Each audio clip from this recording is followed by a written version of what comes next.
kailangan natin tutukan ngayon kung paano bumangon. Ba't di ka na lang muna umuwi ng Pilipinas? Ano to? Yes, okay lang. I'm okay. Saan ka na? Gina? Gerald? I'm so happy na going strong pa rin kayo ni Gerald. Alaan mo yun? Tatagal pala kami. Mukha namang masama pa rin yung loob niya sa akin. Natuwa ako na nakita ko si Betsy ulit eh. Kinuha niyo ba yung pera ko dito? Yung allowance ko yung binigay ni Gerald sa akin yun eh! Oh, edi humingi ka na lang ulit. Tama na!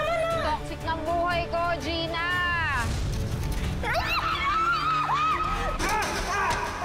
I'm really grateful sa ginawa mo. Hoy, sisilin pa kita doon. Lalabas na yung results ng NLE next week. Maghahanda para sa akin si Gerald. Punta ka. Ano bang ganap, Betsy? Graduation o ninang sa kasal? So nga, maghahanda kasi mama yung jowa ko para sa akin. At pupunta yung ex-best friend ko. Kaya kailangan maganda yung face card natin. Kailangan lumaban. Dahil taga-Amerika yun. Nakapag-asawa ba yun ng Kano? Hindi. US citizen na siya. Bata pa lang binitisyon na siya ng mga magulang. Alam mo, wait lang. May chichika ako. Hoy, makinig kayo. Makinig kayo. Yung pamangkin ko, nakapunta agad ng US kasi pinakasalan niya yung kaibigan niyang US citizen. Tapos ngayon, magde-divorce na sila kasi citizen na siya dun. Bakla, may bayad yun.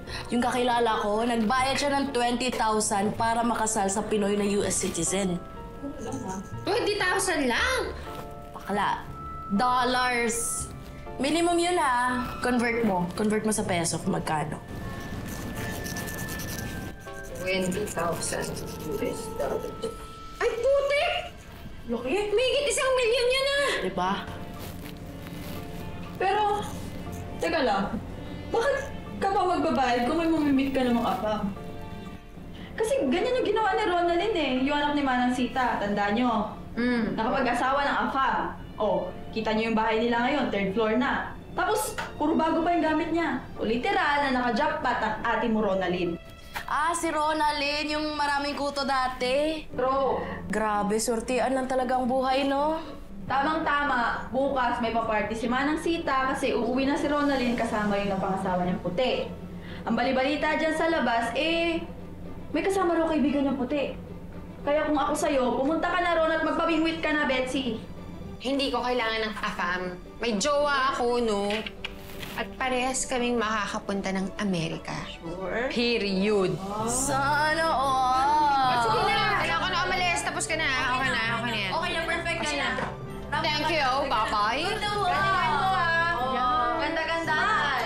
Bye.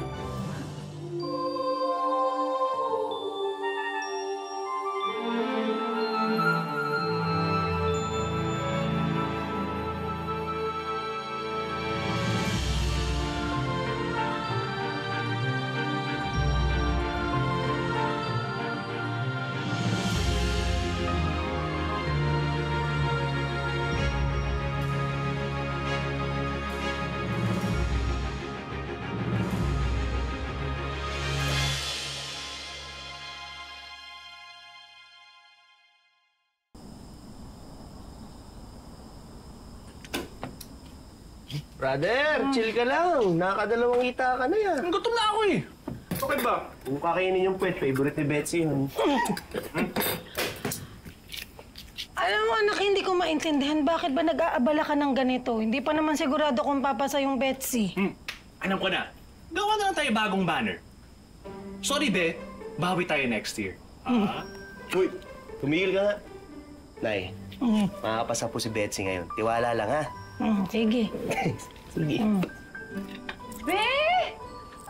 Be! Oh my God! Be! Natouch naman ako, Be!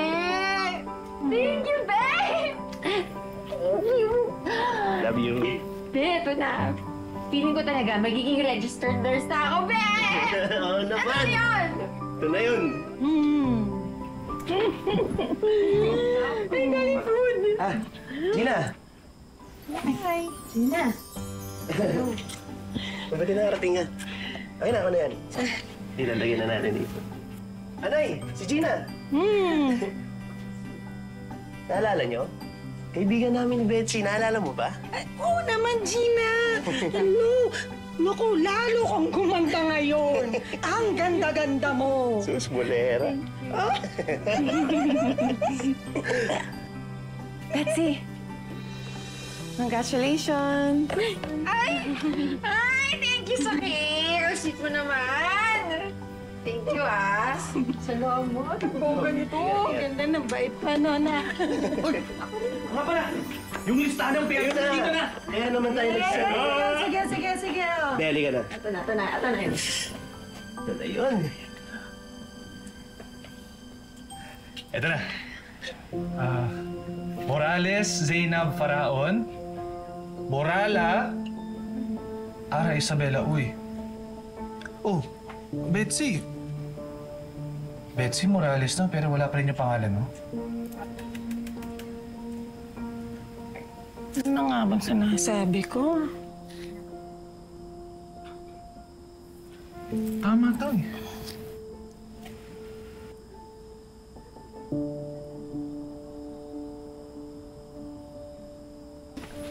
Betsy.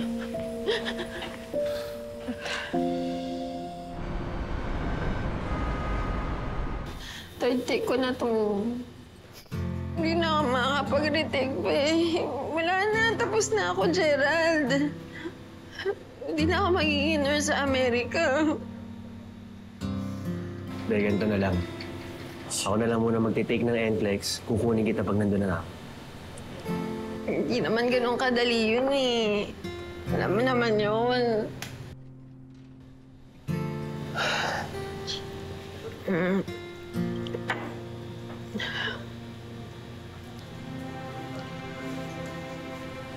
Gina, ikaw kailangan pa babalik na Amerika. Kasya lang ako sa maleta mo, isisiksik ko na yung sarili ko para... TNT na lang ako doon. Betsy, huwag ka mawala ng pag-asa. Marami namang ibang paraan para makapunta ka na US. Pwede ka magpa-sponsor sa isang company. Marami ibang paraan. Yung pamangkin ko, nakapunta agad ng US kasi pinakasalan niya yung kaibigan niyang US citizen. Tapos ngayon, magde-divorce na sila kasi citizen na siya doon. So ano na ba ang plano mo? Bakit po inaalam? Patutulungan mo ba kami?